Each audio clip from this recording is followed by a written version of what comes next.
What's going on, my friends? Dr. Bruce back in the house for another edition of the Solopreneur Movement.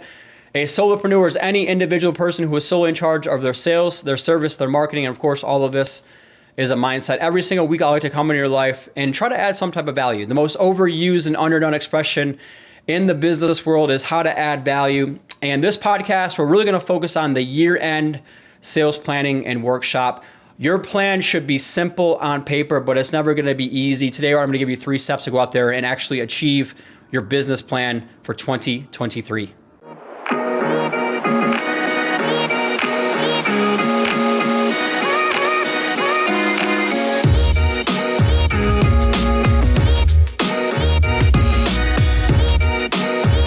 For this week's podcast, let's focus on from idea to execution, and we're really going to break down what is goal setting, and there's 3 parts to all of this. I try to take complicated things and make them simpler, right? That really is one of my free prizes, my intangibles that I try to give to other people.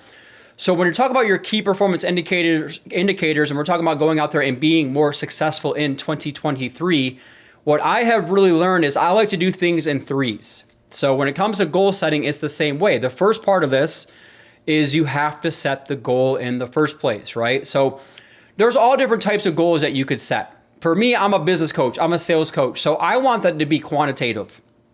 What are the production numbers that you want to hit to go out there and be successful, or to consider next year a success?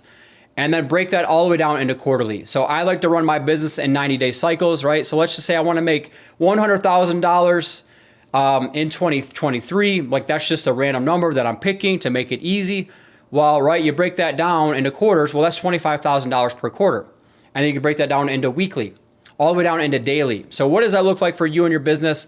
But I do believe the first part of any goal setting is you have to set the goal. What does that goal look like? And it needs to be a quantitative number. Quantitative simply means it's a number. That's a measurable, tangible thing. You're either ahead or you're behind, right? Everybody competes harder when there's a scoreboard. So you have to set the scoreboard for that number, right? So I just think about like professional sports, right? On average, an NBA team, if they score 110 points, they're 95% more likely to win a game, right? In the NFL, like over 60% of games are decided by 1 score or less.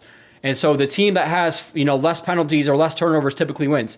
So those are tangible goals, right? So it's the same thing for you and your business. What are those tangible numbers that you want to set to go out there and reach the goal? But it has to be a quantitative, and then it has to be a dominant focus. A dominant focus means like every single day you're waking up and you're thinking about that number, right? It's somewhere on a scoreboard. It's on your vision board.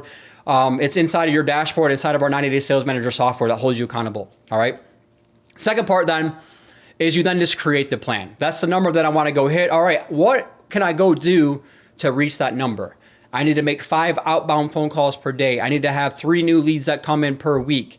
I need to get 1 referral per week from my current business partners, whatever that looks like. But that's the qualitative side of it, which is the behavioral side, which is what is your daily or weekly plan, or what is your daily or weekly execution of that plan. So for me and my business, for instance, I'll follow a 4-hour workday. You probably have heard me talk about that before. And the biggest part of the 4-hour workday tied to your sales growth are your sales and your marketing activities. So I do 90 minutes of proactive prospecting every single day. I follow a proactive prospecting selling system. So I have 10 categories of people that I'm consistently talking to, that I'm moving people through, that I'm inviting them to and inviting them through. All right. And then the marketing side of this. The marketing side would be 30 minutes a day.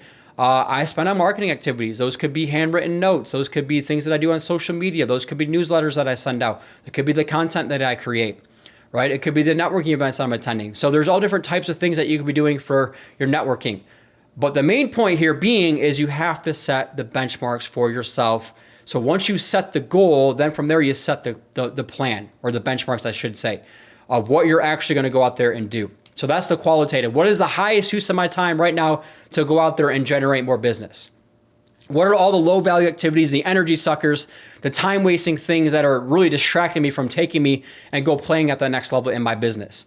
And if you can learn how to spend 80% of your time in the high value activities and 20% of the time in the low value activities, then you are guaranteed to skyrocket within your business, okay? Unfortunately, what I have found from the majority of people is they spend 80% of their time in low value activities and 20% of their time in high value activities. We want to help you kind of flip that 80-20 rule for your business. So qualitatively, what are the things that you need to individually be doing? What are your daily non-negotiables for you and your business? Create that plan and now go out there and execute on that plan. And the third part then is just doing the work, right? At the end of the day, our emotions, we have to tell our emotions to F off a lot. Like our emotions, if we only did things when we felt like doing it, we're going to be in trouble. So this is where I just tell people at the end of the day, we all need accountability, right? The best gift that you can give yourself this holiday season is the gift of accountability. We all need some level of accountability. I have an accountability coach in my life.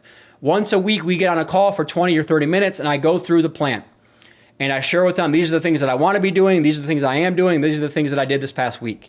And we get together and they hold me accountable to me reaching my goals a whole lot quicker.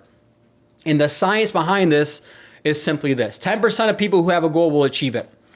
25% of people who have a goal and decide, hey, that's a good goal, will achieve it. 40 to 50% of people who say, this is how I'm going to go out there and achieve this goal, which is creating that plan, will achieve it. It gets up to 65% when you share that goal or that plan with other people and you commit to it to other people. This is the goal that I want to go do. This is how I'm going to go do it. And you tell other people about it. Guys, it gets all the way up to 95% when you share that goal with other people and then you meet on that goal with an accountability partner on a consistent basis. To me, a consistent basis is twice a week.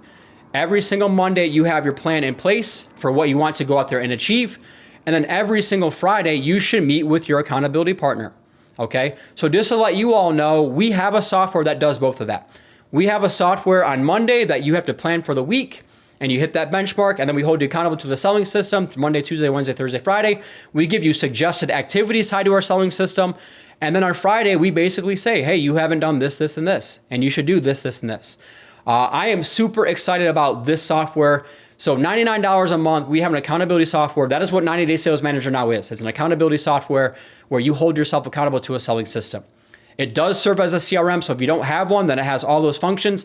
If you already have your own CRM, then we can integrate that together and they can talk to each other, they can work together. Well, the people who use our accountability software are 95% more likely to go out there and achieve their goals because we hold them accountable to that process. Remember, accountability is not a bad thing. We all need it. We all know we need it. Everybody competes harder when there's a scoreboard. So this is just a basic podcast I want to do today, right? These three components. Number one, set the goal. That's a quantitative number. Number two, qualitatively, how are you going to create the plan to go out there and achieve that goal? And then number three, how are you going to remain consistent and disciplined to actually implementing and executing on that plan? Everybody needs a coach in life. I hope that I've earned the opportunity to be yours in 2023.